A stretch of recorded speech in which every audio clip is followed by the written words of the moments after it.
Hello everyone. Today topic వచ్చేసి what is store procedure in SQL. Guys, just imagine you are writing same SQL query again and again. Employees salary report, monthly sales report, customer details. ప్రతిసారి query copy paste చేస్తున్నారు కాబట్టి time waste అవుతుంది కదా. And also if logic change అయితే 100 ప్లేసెస్లో change చేయాలి. So solution ఏంటి? Solution వచ్చేసి స్టోర్ ప్రొసీజర్. టుడే మనం స్టోర్ ప్రొసీజర్ని డీప్గా రియల్ టైమ్ ఎగ్జాంపుల్స్తో అండర్స్టాండ్ చేసుకుందాం. ఓకేనా? స్టెప్ 1 వచ్చేసి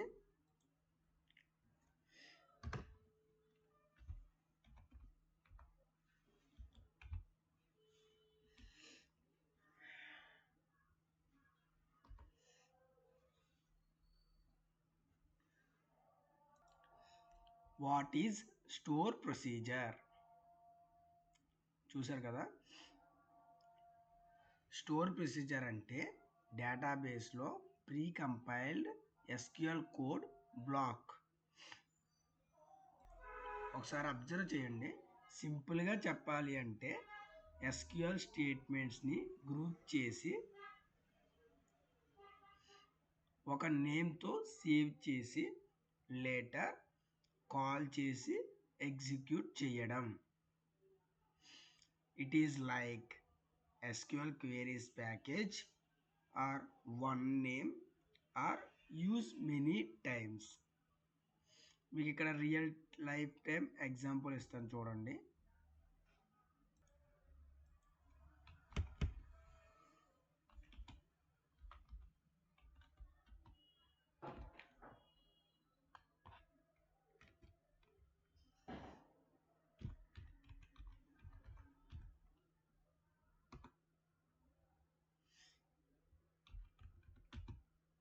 మీ ఆఫీస్లో అటెండెన్స్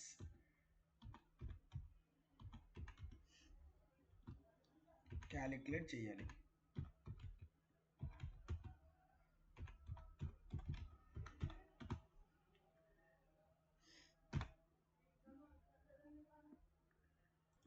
మీరేం చేస్తారు? ఇప్పుడు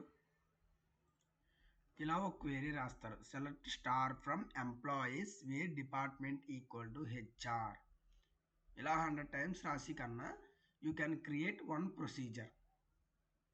ఏంటనేది మీకు ఇప్పుడు రాస్తాను చూడండి. ఒకసారి అబ్జర్వ్ చేయండి బాగా.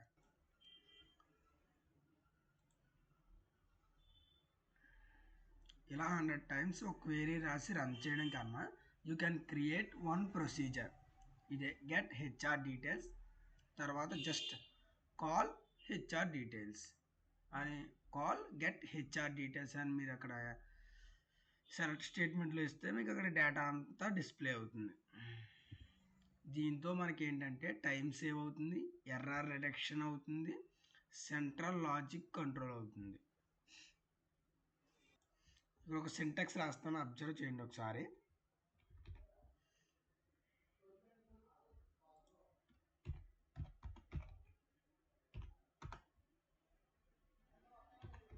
క్రియేట్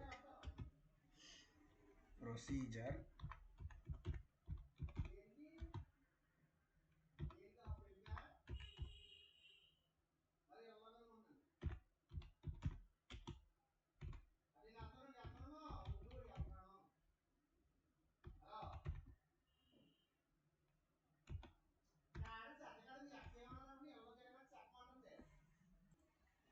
ఈ క్వెరీ ఒకసారి అబ్జర్వ్ చేయండి. Syntax create procedure name, begin, SQL statements, end.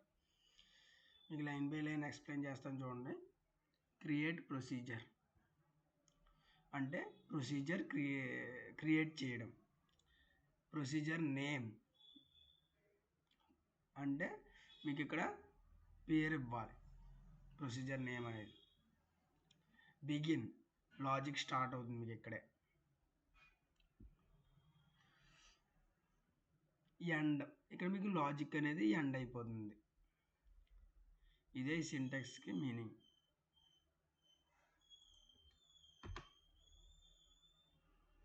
Step 3 వచ్చేసి simple example delimiter. Create procedure. ఒకసారి ఈ సింటాక్స్ అనేది ఒకసారి అబ్జర్వ్ చేయండి బాగానే. ఇక్కడ మీకు డెలిమీటర్ అంటే MySQLలో రిక్వైర్డ్ అని.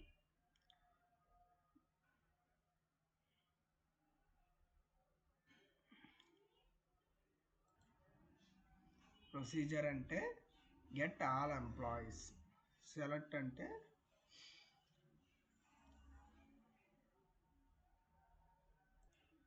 Inside just one select. Now execute call get all employees. Boom, result వచ్చేస్తుంది మీకు. Step 4 procedure with parameters. ఈ టాపిక్ చాలా ఇంపార్టెంట్ గాయ్స్. ఇప్పటి వరకు ఫిక్స్డ్ క్వెరీ క్రియేట్ చేసాం, బట్ డైనమిక్ వాల్యూస్ ఇవ్వాలి అంటే మనం ప్రొసీజర్ విత్ పారామీటర్స్ని యూజ్ చేయాలి. మీకు ఎగ్జాంపుల్ ఇస్తాను చూడండి, ఒకసారి అబ్జర్వ్ చేయండి బాగా. Syntax with in parameter. Create procedure get employees by department in department name varchar of 50. Begin select star from employees where department equal to department name end. ఇక్కడ in అంటే input parameter, department name అంటే variable, ఇక్కడ varchar of 50 అంటే data type మాట. Now call get employees by department HR. this is so powerful. Step 5 వచ్చి out parameter. ఇది ఒక advanced concept మరా. ఇక్కడ create procedure get employee count out total int begin select count star into total from employees end. దీనికి మీకు ఇప్పుడు out అంటే output parameter అన్నమాట. కౌంట్ అంటే వాల్యూ స్టోర్ అవుతుంది మీకు, అక్కడ ఒక వాల్యూ అనేది అక్కడ మీకు స్టోర్ అవుతుంది. దీని ఎగ్జిక్యూషన్ వచ్చేసేటప్పటికి ఇలా ఉంటుంది. Call get employee count @employee count select @employee count. దీని ఎగ్జిక్యూషన్ మీరు ఒకసారి అబ్జర్వ్ చేయండి. స్టెప్ 6 వచ్చేసి in out parameter. Create procedure increase value in out number int begin set number equal to number plus 10 end. ఇది మీకు డీప్గా explain చేస్తాను చూడండి ఒకసారి. In out means both input plus output అనమాట. అది మీరు మైండ్లో పెట్టుకుంటే మీకు ఈజీగా ఉంటుంది ఈ టాపిక్. నెక్స్ట్ వచ్చేసి step 7 why companies use store procedures. బోర్డులో బుల్లెట్ పాయింట్స్ ఇవి రాసుకోండి, మీకు చెప్తాను, నీట్గా నోట్ చేసుకోండి. ఫస్ట్ వచ్చేసి పెర్ఫార్మెన్స్.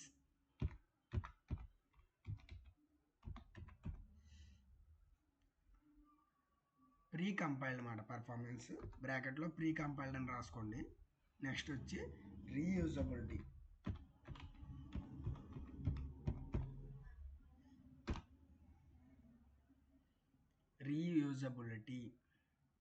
థర్డ్ వన్ వచ్చి సెక్యూరిటీ. సెక్యూరిటీకి బ్రాకెట్లో మీరు ఏం రాసుకుంటారంటే డైరెక్ట్ టేబుల్ యాక్సెస్ ఇవ్వకుండా కంట్రోల్ అని రాసుకోండి, మీకు గుర్తుపెట్టుకోవడం ఈజీగా ఉంటుంది. నెక్స్ట్ థింగ్ వచ్చి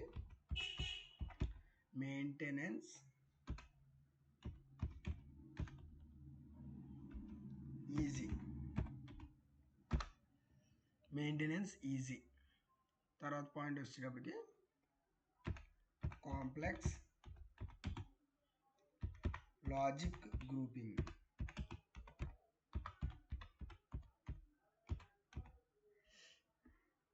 ఈ పాయింట్స్ అనేవి చాలా ఇంపార్టెంట్, నోట్ చేసుకోండి.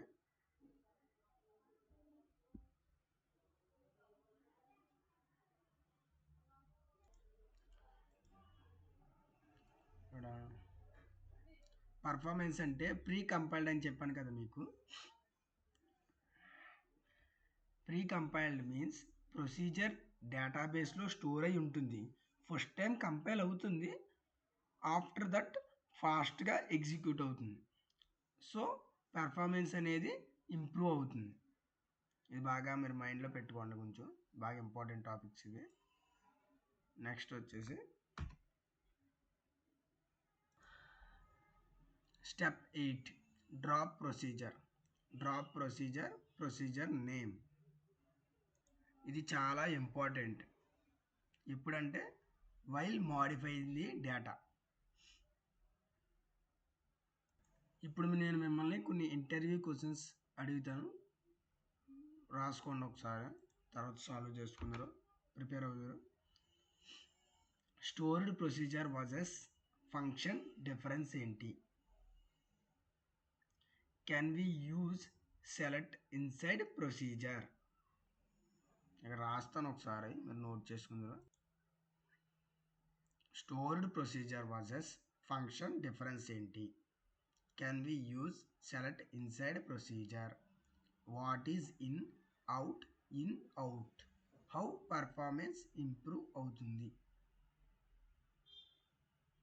ఇవి బాగా ప్రిపేర్ అవ్వండి, క్వశ్చన్స్ మీకు హెల్ప్ అవుతాయి ఇంటర్వ్యూ పర్పస్.